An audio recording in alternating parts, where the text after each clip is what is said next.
हरे कृष्णा। तो जैसे कि हमने हमारे भगवत गीता के पिछले एपिसोड में चर्चा की थी कि कैसे भगवान श्री कृष्ण अर्जुन को दिव्य दृष्टि प्रदान करते हैं और उस दिव्य दृष्टि से भगवान श्री कृष्ण अपना विश्व रूप दिखाते हैं अर्जुन को, और अर्जुन ये विश्व रूप देख के कांप जाता है। अर्जुन देखता है कि भगवान के सहस्त्र भुजाएं है, सहस्त्र सिर है, सहस्त्र पाव है, चारों ओर भगवान भगवान भगवान है। भगवान के सहस्त्र मुख है, मुखों से ज्वाला निकल रही है, सहस्त्र बड़े बड़े नेत्र है। भगवान ने बहुत ही सुंदर ज्वेलरी पहने हुए हैं। वहां पे शिव जी भी है, वहां पे ब्रह्मा जी भी है, वहां पे गणेश भी है, हनुमान भी है, देवी देवता भी है, अश्विनी कुमार भी है, रुद्रा भी है, सब है वहां पर।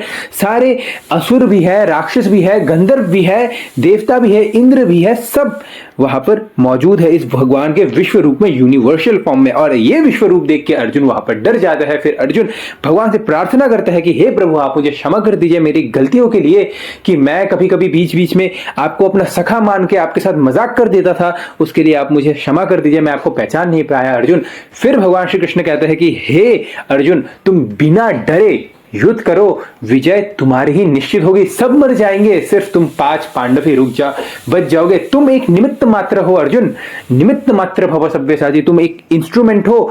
तुम मेरे कहा अनुसार तुम युद्ध करो। मैंने इन सबको पहले ही मार चुका हूं, मैं इन सबको मैं पहले ही मार चुका हूं, लेकिन तुम मारोगे ना तो ख्याति तुम्हारी होगी। तो अर्जुन तुम युद्ध करो। फिर अर्जुन भगवान से प्रार्थना करते हैं, प्रभु आप वापिस से अपने नॉर्मल फॉर्म में आ जाइए। फिर कृष्ण अपने विश्व रूप को समेट के वापिस से अपने 2 हैंडेड फॉर्म, श्याम सुंदर रूप, जो कि वंशी विभूषित करान, वो रूप में प्रभु वापिस से विराजमान हो जाता है।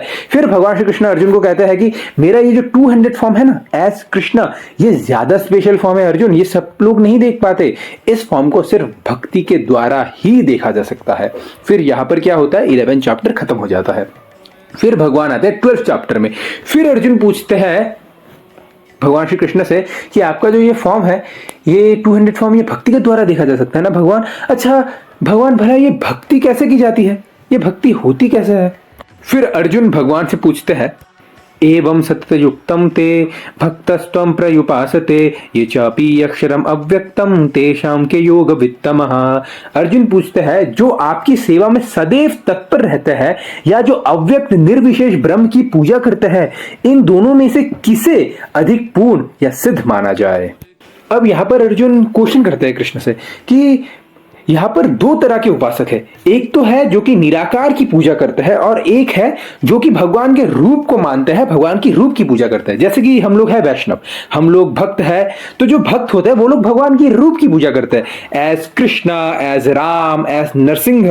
और ऐसे भी है जो कि निर्विशेषवादी है, जिनको कि निराकारवादी या मायावादी कहा जाता है अक्सर। तो ये मानता है कि भगवान फॉर्मलेस है, भगवान का कोई रूप हो ही नहीं सकता, एक तू ही निराकार, बाकी सबका आकार है। भाई भगवान फॉर्मलेस लाइट है, बस उस लाइट में मिलना है और हमें प्रभु के साथ एक हो जाना है, क्योंकि हम यहां पर दुख पा रहे हैं, वहां जाएंगे एक हो जाएंगे और हम भी एक दिन भगवान बन जाएंगे। तालियां! क्या ऐसा है? तो अर्जुन पूछता है, अब इनमें से भला श्रेष्ठ है कौन? एक है जो कि निराकार की पूजा करता है, एक है जो कि साकार की पूजा करता है। तो प्रभु आप बताइए इनमें से श्रेष्ठ है कौन? तो अर्जुन यही पूछता है। तो फिर अर्जुन यहाँ पर यही पूछता है, अच्छा प्रभु ये ना 2 तरह की दुकानदारी है, एक साकार वाले एक निराकार वाले, ये इनका होता क्या, ये इनमें से श्रेष्ठ कौन है? तो भगवान कहते हैं, हाँ अर्जुन, यहाँ पर 2 तरह की दुकानदारी है, एक साकार भी है एक निराकार भी है। तो अर्जुन पूछता है, हाँ तो क्या इनकी क्या डेस्टिनेशन अलग अलग है क्या? ये आपके पास नहीं आता क्या? ये साकार वाले कहीं और जाते हैं, निराकार वाले कहीं और जाते हैं? तो भगवान श्री कृष्ण कहते हैं, नहीं नहीं, अलग अलग नहीं है, आते तो मेरे पास ही है, आते तो मेरे पास ही है। लेकिन जो निराकार वाले है ना अर्जुन, वो रास्ता ना बहुत ट्रबलसम रास्ता है। जो निराकार का जो रास्ता है वो बहुत ही ज्यादा ट्रबलसम वाला रास्ता है, बहुत ही कठिन रास्ता है। और इस कठिन रास्ते से गुजरते जाते, गिरते पड़ते, पिटते पिटाते, सेवा करते कराते, ये लोग बहुत घूमते फिरते मेरे पास आता है। तो भगवान ये कहता है कि जो भक्ति के माध्यम से मेरे पास आता है वो सहज ही मेरे पास आ जाता है, लेकिन जो निराकार के रास्ता को चूज करता है वो बहुत ही घूम घूम घूम घूम घूम के मेरे पास आता है। तो अभी भगवान कहता है अर्जुन से, मयि अवेश्य मनो ये माम नित्ययुक्त उपासते श्रद्धाया परयोपेतस्तेम युक्ता तमो मतः। जो लोग अपने मन को मेरे साकार रूप में एकाग्र करते हैं और अत्यंत श्रद्धा पूर्वक मेरी पूजा करने में सदैव लगे रहते हैं, वे मेरे द्वारा परम सिद्ध माने जाते हैं। तो भगवान यहाँ पर खुद बता रहे हैं अर्जुन को कि जो मेरी रूप की पूजा करता है ना अर्जुन, वो बहुत ही आसानी से, बहुत ही इजी वे से मेरे पास आ जाता है। तो हमेशा हर लोगों के पास एक क्वेश्चन होता है कि किसको माने, भाई भगवान के रूप को माने या रूप को ना माने, भगवान को साकार माने या निराकार माने, किसको माने। तो यहां पर भगवान खुद बता रहे हैं, मैं नहीं बता रहा, मैं जो रिकॉर्ड कर रहा हूं मैं नहीं बता रहा, जो भगवान है ना, भगवान श्री कृष्ण जिन्होंने 5000 साल पहले अर्जुन को भगवत गीता कही थी, वो खुद बता रहे हैं 12.2 में, चैप्टर 12 वर्स नंबर 2 में खुद बता रहे हैं भगवान कि जो मेरी पूजा करता है, जो अपने मन को मेरे रूप में लगाते हैं ना अर्जुन, जो मेरे साकार रूप की पूजा करता है, वो मेरे पास आसानी से आ जाते हैं। तो इसलिए आप बताइए सबसे अच्छा जो हमें बता सकता है कि किसकी पूजा करनी चाहिए, वो भगवान से ज्यादा बेहतर कौन ही हमें बता सकता है। तो भगवान यहां पर खुद बता रहे हैं। फिर भगवान आगे बताते हैं अर्जुन को, क्लेशोऽधिकतरस्तेषाम् अव्यक्तशक्तचेतसाम् अव्यक्त ही गतिर्दुःखम् देहबाधिर अवाप्यते। जिन लोगों के मन परमेश्वर के अव्यक्त निराकार रूप के प्रति आसक्त रहता है, उनके लिए प्रगति कर पाना अत्यंत कष्टप्रद है। देहधारियों के लिए उस रास्ते में प्रगति कर पाना सदैव दुष्कर होता है। तो भगवान यहां पर कहते हैं अर्जुन से कि जो लोग निराकार का रास्ता लेते हैं ना, उनके लिए प्रगति कर पाना बहुत ही ज्यादा कठिन होता है। अब भला ये निर्विशेषवादी, ये निराकारवादियों का जो रास्ता है वो इतना कठिन होता क्यों है? जो लोग भगवान को फॉर्मलेस मानते हैं, उनका ये रास्ता इतना कठिन होता क्यों है? अब होता क्या है ना, इस संसार से विरक्ति करने के लिए बहुत ही ज्यादा जरूरी होता है हमें एक हायर टेस्ट प्राप्त हो, एक उच्च स्वाद हमें प्राप्त हो। और अब हायर टेस्ट किस में है? हायर टेस्ट तो है भगवान के नाम में, भगवान के रूप में, लीलाओं में, गुण में, इन सब में है हायर टेस्ट।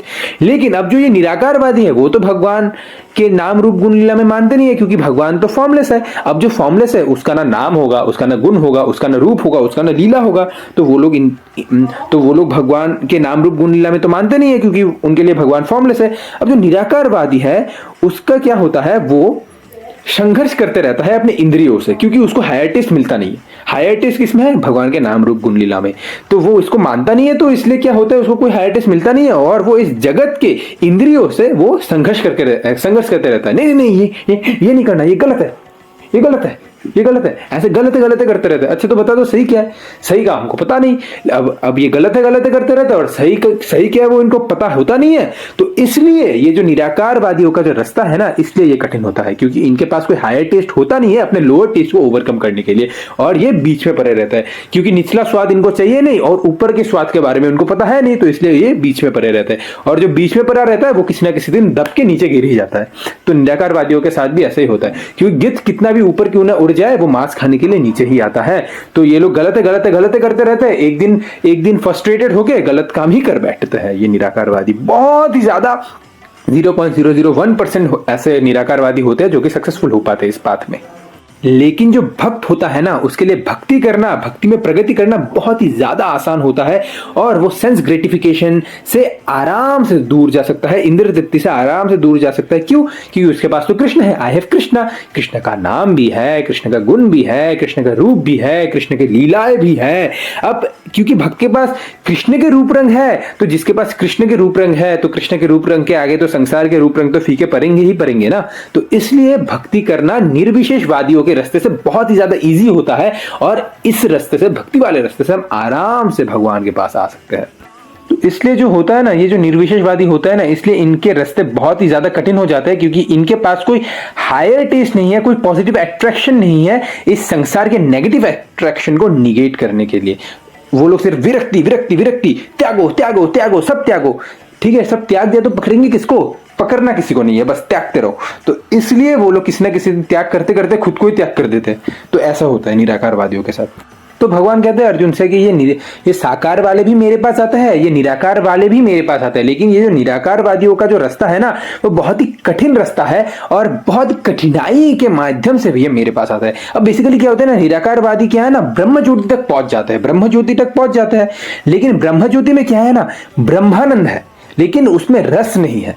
अब जहां पर रस नहीं होता वो जगह क्या हो जाता है, नो रस। नो रस मतलब नीरस, वो जगह नीरस हो जाता है।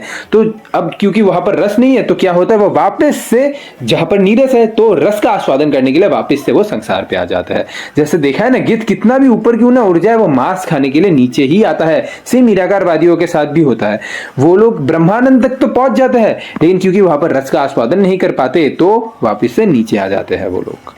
अब फिर ये इन संसार में आके हॉस्पिटल खोलेंगे, अनाथ आश्रम खोलेंगे, स्कूल खोलेंगे, कॉलेज खोलेंगे। तो बेसिकली जो निराकारवादी होते हैं ना, ये लोग समाज सेवा करते रहते हैं। भगवान फॉर्मलेस है तो भगवान को तो नहीं पा सकते, इस लोगों को पाओ, तो वो लोग समाज सेवा कर रहे होते हैं। अब क्या होता है ना, इस समाज सेवा करते कराते क्या होता है ना, उन वैष्णव सेवा भी हो जाती है। मानो उन्होंने अस्पताल खोला, फला फला निराकारवादी अस्पताल, उसमें क्या हो गया, कोई वैष्णव भी आ गया और वो भी आके यहाँ पर उन्होंने अपना ट्रीटमेंट करवा लिया। तो क्या होता है, उससे उस वैष्णव की ट्रीटमेंट से उस निराकारवादी को क्या हो जाता है, थोड़ी सी स्वीकृति मिल जाती है, भक्ति उन्मुखी स्वीकृति मिल जाती है।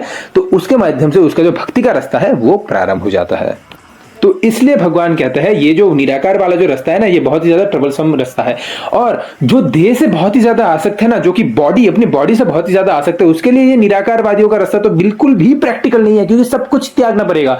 भक्ति में क्या होता है ना, हमें त्याग नहीं करना पड़ता, हम जो कर रहे हैं वो करें, लेकिन उसमें हमें कृष्ण को जोड़ना पड़ता है। तुमको खाना बहुत पसंद है ना, हाँ खाना बहुत पसंद है। प्रसादम खाओ, प्रसादम खाओ। तुमको नाचना बहुत पसंद है ना, हाँ हाँ नाचना तो बहुत पसंद है। ठीक है, कीर्तन में नाचो। तुमको गाना बहुत पसंद है ना, हाँ गाना बहुत पसंद है। ठीक है, भगवान के लिए गाओ, कृष्ण कीर्तन करो। तो देखिए सब कुछ है यहाँ पर। यहाँ पर हमें कुछ त्यागना नहीं पड़ता, उल्टा भक्ति की खूबसूरती यह है, कुछ त्यागो मत, बस उसमें कृष्ण जोड़ दो। हम कृष्ण जोड़ देते हैं, खाना नहीं खाते हम प्रसाद पाते हैं, हम गाना नहीं गाते हम कीर्तन करते हैं, हम डिस्को डांस नहीं करते हम कीर्तन में डांस करते हैं भगवान के लिए। बस भगवान को जोड़ना है, बस ये है भक्ति का रास्ता। इसलिए भक्ति का रास्ता इजी है और प्रैक्टिकल भी है।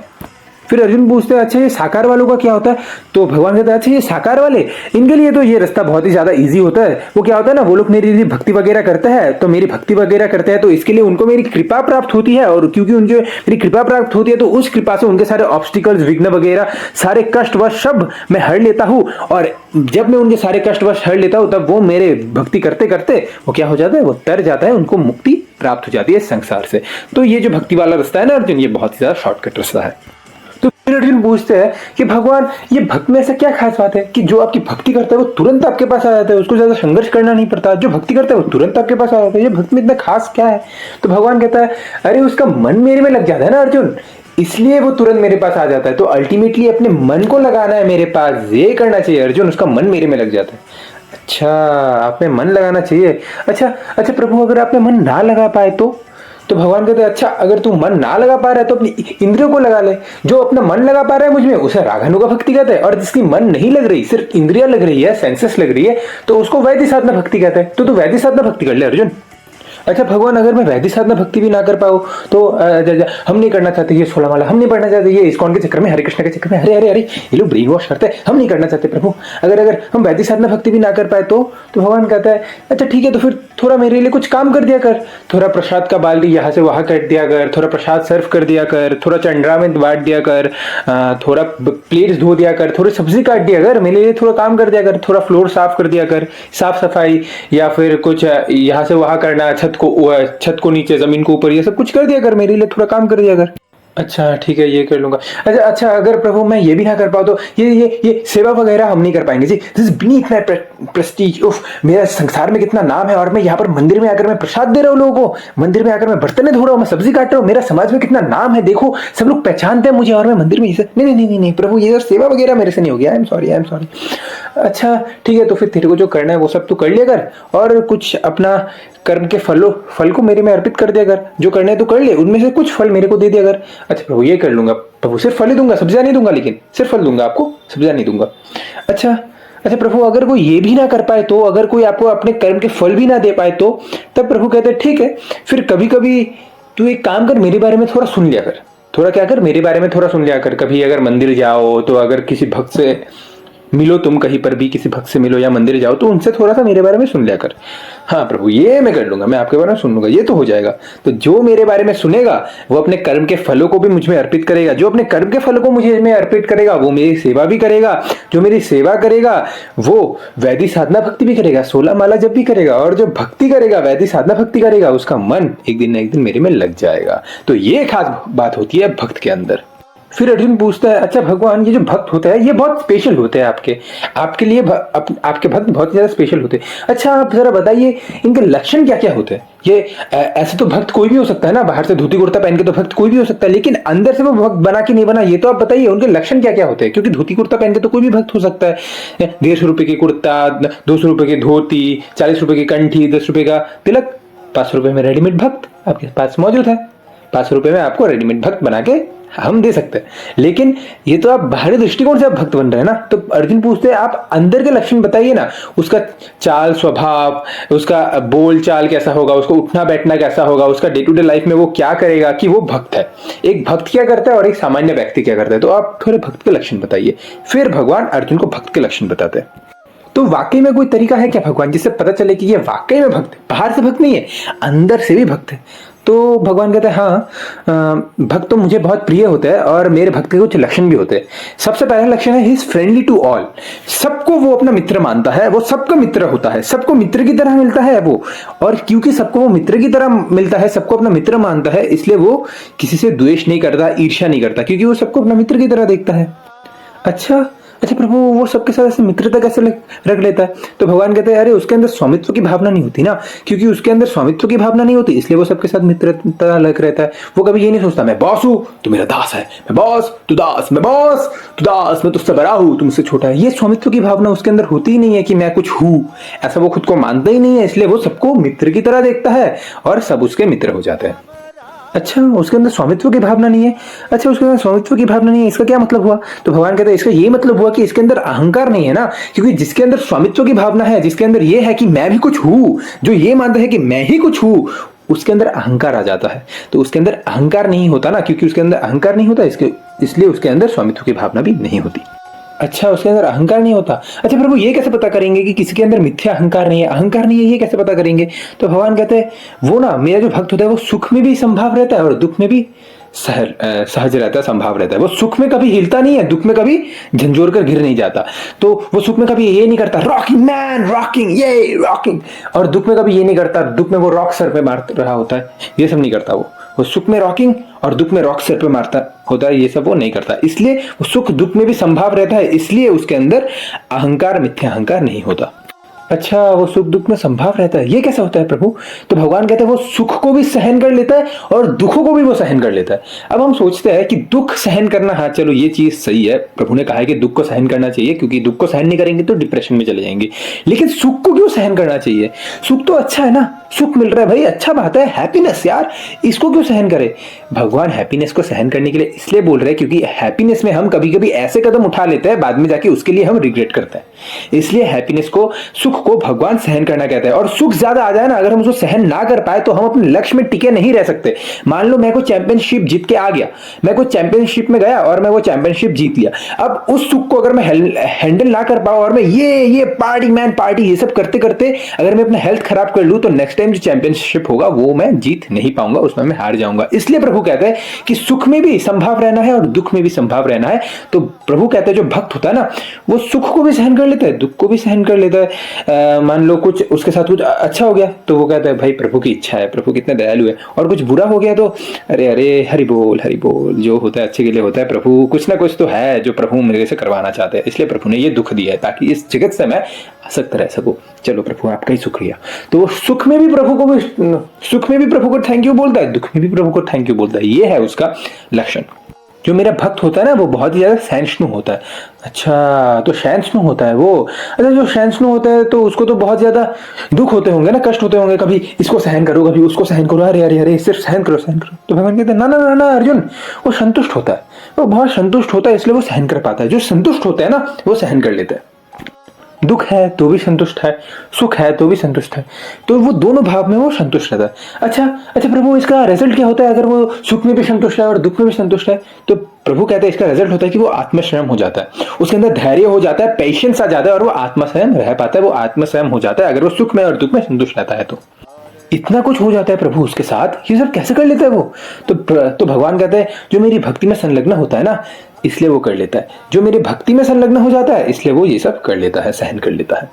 अच्छा प्रभु भक्ति में संलग्न होना इसका क्या मतलब होता है? तो प्रभु कहता है इसका मतलब होता है कि उसका जो मन है, बुद्धि और श्रद्धा ये तीनों मेरे में फिक्स्ड हो जाता है। उसका मन, बुद्धि, श्रद्धा, माइंड, इंटेलिजेंस एंड फेथ, ये तीनों मेरे में फिक्स्ड हो जाता है। इसे कहता है भक्ति में संलग्न होना। जिसका मन, बुद्धि और श्रद्धा मुझ में लग जाता है, एकदम फिक्स्ड हो जाता है, दृढ़ हो जाता है, वो भक्ति में संलग्न हो जाता है। और जिसका ये तीनों मुझ में नहीं लगते ना अर्जुन, उस व्यक्ति का तो बेड़ा गर्क होना ही होना है। वो फ्रस्ट्रेटेड ही रहेगा, वो फ्राइड आउट रहेगा, इधर घूमेगा सुख के लिए, उधर घूमेगा सुख के लिए, इधर से ठोकर खाएगा, उधर से ठोकर खाएगा। तो क्योंकि उसके तीनों चीज माइंड, इंटेलिजेंस एंड फेथ मेरे में नहीं फिक्स्ड है ना, तो उसका बेड़ा गर्क होना ही होना है। अच्छा, ऐसा होता है क्या प्रभु? अच्छा अच्छा, और क्या लक्षण है प्रभु? और क्या लक्षण होते हैं भक्त के, जरा बताइए हमें। तो भगवान कहता है वो शुद्ध होता है, वो दक्ष होता है, बेपरवाह होता है, लापरवाह नहीं होता, बेपरवाह होता है। मतलब उसके जीवन खुला, उसका विचार खुले, his life is like a open book. सब कोई आता है उससे सीख के कुछ ज्यादा है, तो वो बेपरवाह होता है, लापरवाह नहीं होता। A devotee can be care free but he can not be careless. A bhakt is not careless, a bhakt is a care free person. कष्टों में वो हिलता नहीं है, खुशी में वो पागल नहीं हो जाता और दुख में वो दफन नहीं हो जाता। ऐसा होता है मेरा भक्त।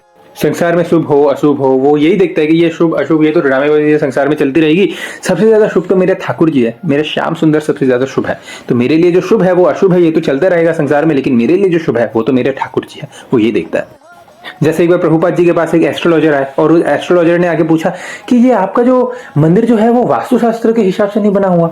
जो वास्तुशास्त्र के हिसाब से जो मंदिर होता है ना, वो ज्यादा अच्छा होता है, क्योंकि वास्तुशास्त्र के हिसाब से आपका मंदिर ईस्ट फेसिंग होना चाहिए, लेकिन आपका जो मंदिर है ये तो नॉर्थ फेसिंग है, ये वास्तुशास्त्र के हिसाब से नहीं बना। तो प्रभुपाद कहता है अरे भाई, हमारा वास्तुशास्त्र क्या है? हमारा वास्तुशास्त्र तो यही है ना, इतो नरसिंहा परतो नरसिंहा यतो यामी ततो नरसिंहा बहिर नरसिंहा हृदय नरसिंहा नरसिंह मदिम शरणम प्रपद्ये। यही हमारा वास्तुशास्त्र है, जहां देखो वहां नरसिंह देव है।